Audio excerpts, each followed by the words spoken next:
Good morning, students. I am Arun Singh. Welcome you all in BNPS classes. पिछले class में हमने आंतरिक अंग क्या होता है ये जाना और दिमाग क्या होता है, कैसे कार्य करता है, इसके कितने भाग होते हैं ये जाना। आज के क्लास में हम हार्ट और लंग्स के बारे में जानेंगे। Let's start. Heart heart is the muscular structure. हृदय मांसपेशियों से मिलकर बना होता है। It is powerful pumping station of our body. यह हमारे शरीर का सबसे शक्तिशाली पंपिंग स्टेशन है। पंपिंग स्टेशन क्या होता है? जैसे कि आप लोग सिंचाई करते समय देखे होंगे, खेतों की सिंचाई करते हुए कि एक तरफ वो नीचे से पानी निकाला जाता है और उसको ऊपर जो खेत होते हैं उनकी सिंचाई की जाती है। तो हमारा हार्ट भी एक तरह से ब्लड को लेना और उसी ब्लड को वापस पूरे शरीर तक पहुंचाने का कार्य करता है। लेकिन किससे कौन सा ब्लड वो सप्लाई किया जाता है, कैसे किया जाता है, कैसे क्या होता है, वो सारी चीजें आगे पढ़ने को मिलेंगी।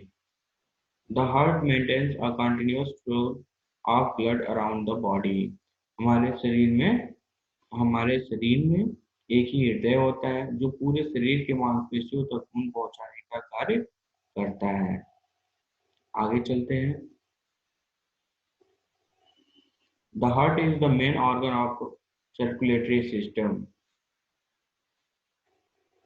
हृदय खून को लाने तथा ले जाने का मुख्य जरिया है। It is located inside our chest. यह हमारे छाती के बाईं तरफ होता है, स्थित होता है। Our heart is divided into two halves. One is left half and other is right half. हमारे हृदय के दो भागों में बांटा गया है, जिसे राइट हाफ और लेफ्ट हाफ कहते हैं। Each half has two chamber. और जो हाफ अभी बनाया गया है उन हाफ में एक अगर देखा जाए केवल एक उठाकर, उसके भी कितने चेम्बर होते हैं, उसके कितने कक्ष होते हैं? दो। वो भी कितने भागों में बटा होता है? दो भागों में बटा होता है। कौन कौन से होता है? Left and right. Left and right में कोई एक हमको उठाना है और उसमें देखना है, तो उसमें हमको दो चीजें देखने को मिलेंगी। वो दो पार्ट में बटा होता है, एटेरियम और ventricle. Atrium is an upper chamber. Atrium जो होता है वो ऊपरी हिस्सा होता है and ventricle is lower chamber. और वेंट्रिकल क्या होता है? निचला हिस्सा होता है। ठीक है। The upper half contracts and passes the clean blood into lower half. ऊपर का आधा हिस्सा एट्रियम में साफ खून का बहाव होता है और the lower half contracts and sends blood of the rest of our body. और निचला हाफ वेंट्रिकल में अशुद्ध खून का बहाव होता है। दिल के बहाव से निकलने वाली आवाज को क्या कहते हैं? हम हार्ट बीट कहते हैं। The sound of heart is called heartbeat. Heartbeat, अगर आपको हार्ट बीट सुनना है तो आप अपने फ्रेंड्स के सीने के पास अपने कान को लेके जाइए और देखिए आपको क्या सुनाई देता है। जो आवाज सुनाई देती है वो किसकी होती है? हर्ट्स की होती है। और उसे ही हम क्या कहते हैं? हार्ट बीट कहते हैं। जैसे हम लोग जनरल नॉलेज में भी जानते हैं कि 1 मिनट में जो हमारा हार्ट बीट होता है वो 72 टाइम्स बीट करता है। ठीक है। नेक्स्ट आगे चलते हैं। लंग्स। लंग्स मतलब होता है फेफड़ा। फेफड़े में क्या है हम वो पढ़ते हैं।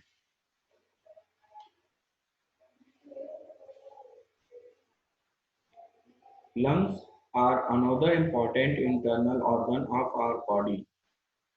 फेफड़ा हमारे शरीर का एक और आम और आंतरिक हिस्सा है। This pair of spongy organ lie in the chest on either side of the heart. यह एक जोड़े में पाया जाता है जो हमारे छाती के नीचे स्थित होता है। The right lung is larger than the left lung. ये इसमें से जो ये जोड़े में पाया जाता है, अभी मैंने बताया। तो जो इसका लेफ्ट या जोड़े में मानव शरीर होता है, वो ये जोड़े में पाया जाता है, जो दोनों तरफ स्थित भी होते हैं। और इसका जो दायां हिस्सा है, यानी कि जो फेफड़े का दायां वाला हिस्सा है, वो बाएं वाले हिस्से से क्या होता है, बड़ा होता है। Our lungs fill most of the chest. और जो हमारे बड़े फेफड़े होते हैं, जो बड़ा वाला फेफड़ा होता है, वो ज्यादातर ऑक्सीजन को भरता है।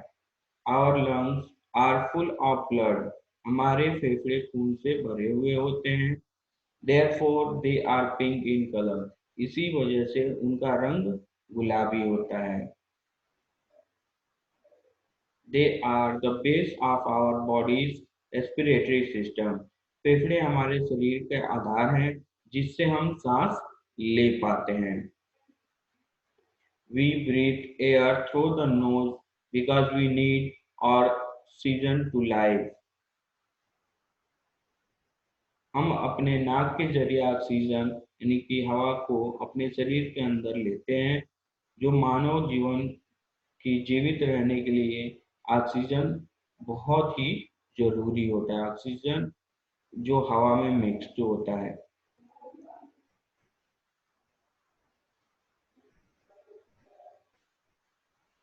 This air enters the lungs through the windpipe. यह हवा ऑक्सीजन को विंड पाइप की सहायता से लेते हैं। जैसे हमारे नाक से लेके और लंग्स तक की जो पाइप होती है, उसी को हम क्या कहते हैं, विंड पाइप कहते हैं। Our lungs absorb oxygen from the air and supply it to the blood. हमारे फेफड़े हवा से ऑक्सीजन को सोख लेते हैं और उसे खून में मिलाकर खून के द्वारा मिला हुआ जो मिल जाता है, तो उसे सप्लाई करते हैं। Our blood carry this oxygen to the body cells. और वो खून के माध्यम से उस ऑक्सीजन को शरीर के सभी कोशिकाओं तक पहुंचाने का कार्य करती है। वो हार्ट का कार्य होता है, जो पूरे शरीर तक पहुंचाती है ऑक्सीजन को देने के बाद और ऑक्सीजन को लेने के लिए। अब नेक्स्ट चलते हैं।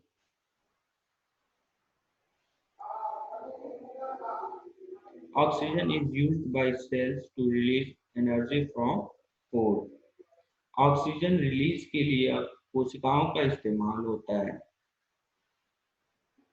Carbon dioxide is released as a waste product in this process of respiration. Oxygen release के लिए कोशिकाओं का इस्तेमाल करती है, जैसे कार्बन डाइऑक्साइड को निकालते हैं। सांस के लेने की प्रक्रिया में कार्बन डाइऑक्साइड का उत्पाद कचरे के लिए जाना जाता है। कार्बन डाइऑक्साइड का उत्पाद किसके लिए जाना जाता है, कचरे के लिए जाना जाता है। सांस लेने की आगे in the process of respiration, fresh blood full of oxygen is supplied from lungs to the heart. सांस लेने की प्रक्रिया में फ्रेश ऑक्सीजन से भरा खून हृदय को पहुंचाया जाता है और वहीं से कार्बन डाइऑक्साइड फेफड़े तक वापस आता है या वापस लिया जाता है। Carbon dioxide is return back. और जब हम सांस लेते हैं या छोड़ते हैं, तो वो गैस क्या होती है, बाहर निकल जाती है। कार्बन डाइऑक्साइड गैस क्या होती है, बाहर निकल जाती है। तो हमने जाना लंग्स के बारे में। लंग्स क्या करते हैं कि हवा को लेने का और उसको हवा के जो सॉरी हवा लेने के माध्यम से हवा तो आता ही है, लेकिन हवा के माध्यम से हम ऑक्सीजन गैस को लेते हैं और कार्बन डाइऑक्साइड गैस को हम बाहर निकालते हैं। ठीक है, थैंक यू सो मच, आज के लिए इतना ही। Thank you.